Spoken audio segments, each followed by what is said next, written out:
Hello friends, welcome to my channel. Most of the times we may forget our internet password which are connected to our laptop or personal computer. So I will show you the trick how to find your Wi-Fi password. So just go to this Wi-Fi list of Wi-Fi's.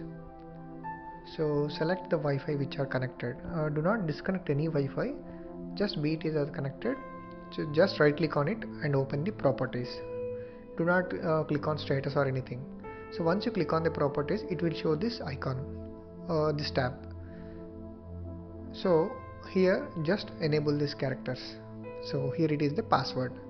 So in this manner you can find out the any Wi-Fi which is connected to your laptop passwords. Thank you for watching this video.